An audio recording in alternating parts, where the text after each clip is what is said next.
That morning, Ronaldo was supposed to sign the biggest endorsement deal of his career, a contract worth $150 million over 5 years with a major international brand.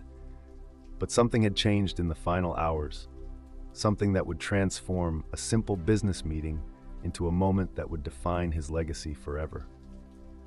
The executives were waiting in the boardroom in Madrid, confident that everything was settled, the contracts printed, the cameras ready for the announcement. But what they didn't know was that Ronaldo had spent the night reading every single clause, every single word, and what he found buried in section 47, paragraph 3, made his blood run cold. A morality clause that specifically targeted Muslim athletes and fans, requiring him to distance himself from any Islamic causes or risk immediate termination. Ronaldo sits in his car outside the building, staring at the contract in his hands, his agent calling repeatedly, telling him this is the deal of a lifetime, that he would be crazy to walk away. But Ronaldo isn't thinking about money. He's thinking about his teammate Benzema, about the millions of Muslim fans who cheer his name, about the mosque he visited in Morocco where children looked at him like a hero, about the elderly man in Medina who blessed him after a match, about the young mother in Bosnia who named her son Cristiano because she said he represented hope, and suddenly the decision becomes crystal clear. He walks into that boardroom with the contract under his arm, and 20 of the most powerful executives in sports marketing rise to greet him, smiling, shaking hands, congratulating him on what they call a historic partnership. But Ronaldo doesn't sit down. He places the contract on the polished table and looks around the room, his voice calm but firm. "I cannot sign this." The room falls silent, confusion spreading across expensive suits and manicured faces. The CEO, a woman in her 50s with steel gray hair and calculating eyes, leans forward. "What do you mean, Cristiano? Everything has been agreed upon. Your team approved all terms yesterday. We have press conferences scheduled, investors waiting. This is bigger than football. This is a global phenomenon." Ronaldo opens the contract to page 47 and reads aloud. Section 47, paragraph 3, states that the signatory agrees to maintain distance from Islamic organizations, causes, or individuals deemed controversial by company standards, and further agrees to public statements supporting company positions on Middle Eastern policies, including but not limited to disavowal of Palestinian solidarity movements. The silence becomes deafening. One executive, a younger man with nervous energy, tries to speak up. "Cristiano, this is just legal language to protect the brand from political backlash. We can work around this." But Ronaldo continues. "This clause essentially asks me to abandon millions of my fans, to pretend that their faith, their struggles, their humanity doesn't matter to me, and that is something I will never do." The woman CEO tries to maintain composure, but there's irritation creeping into her voice. "Cristiano, you are misunderstanding. This is standard language to protect the brand from controversy. We can discuss modifications, we can make it more palatable, but the essence must remain. We cannot risk our shareholders' investment over religious politics." Ronaldo shakes his head slowly, his jaw tightening. "No, you don't understand. I don't want modifications. I want this removed entirely, or there is no deal. I will not be used as a weapon against people who love me, who support me, who see me as more than just a footballer." The marketing director, a man in an expensive suit who clearly hasn't heard the word no in years, jumps in. "But Cristiano, think about what you are walking away from. This is not just money. This is the largest sports endorsement in history. This will set you up for generations, your children, your grandchildren. This is legacy money. This is dynasty building money. This is more than most countries make in a year." But Ronaldo is already moving toward the door, his decision made, his voice carrying across the room as he speaks without turning back. "Some things are worth more than money, some things are worth more than records, and some things are worth more than business deals." He pauses at the door, his hand on the handle. "My Muslim fans, they cheer for me in stadiums from Jakarta to Casablanca.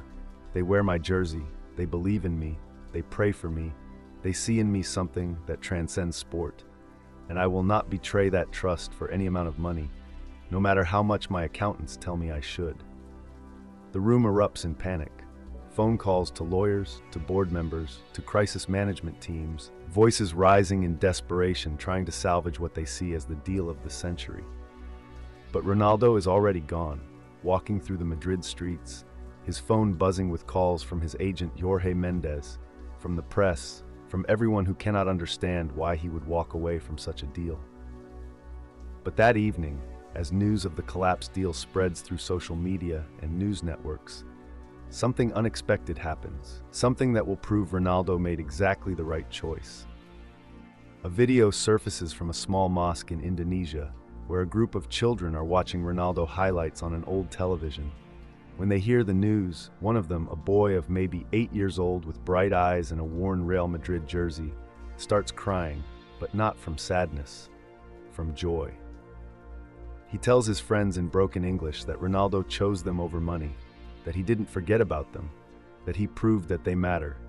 And within hours, that video has been shared millions of times across social media platforms, trending worldwide with hashtags like Ronaldo stands with us and principles over profit. In Morocco, a father named Hassan shows his daughter the news report on his phone as they sit in their small apartment and explains that this is what integrity looks like. That this is why they admire Ronaldo, not just for his goals, but for his character, his humanity, his refusal to compromise his values. The little girl asks if Ronaldo will be okay without the money, and Hassan smiles and says, Allah will provide for those who do right. In Egypt, a young footballer named Ahmed, training in a dusty field with makeshift goalposts, hears the story from his coach and decides that day that he wants to be like Ronaldo, not just as a player, but as a person, someone who stands up for what is right, even when it costs him everything.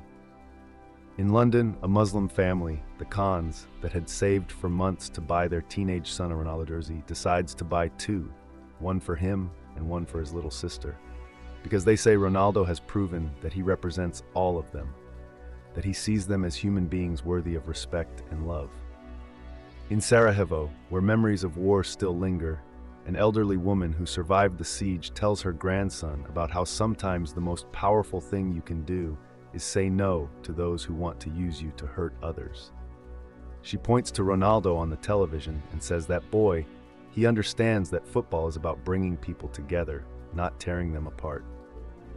But the real impact comes 3 days later when Ronaldo receives a video message that changes everything, that confirms beyond any doubt that he made the right choice.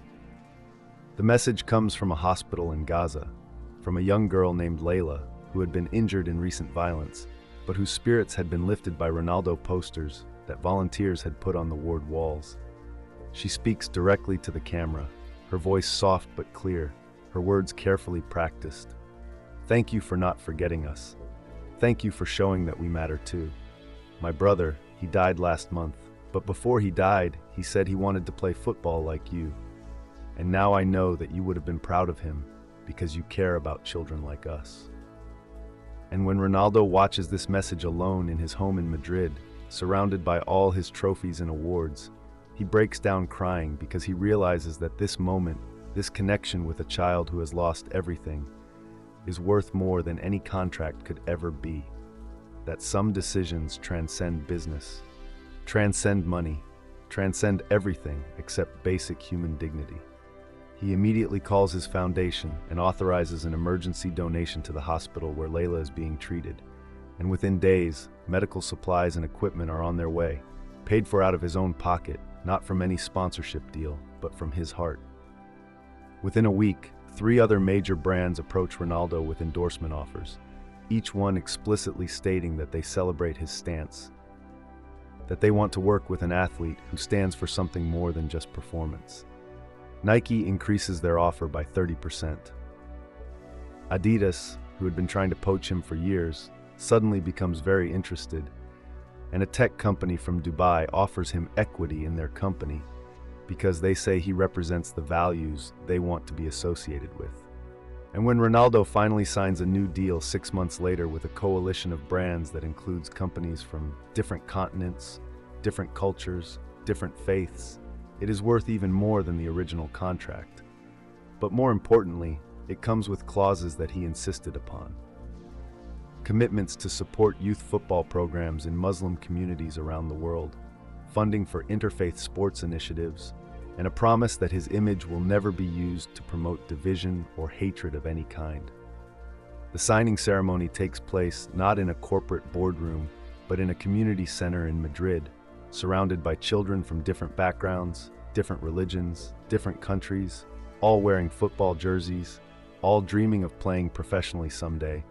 And as Ronaldo signs his name, he looks at their faces and knows that this is what success really looks like.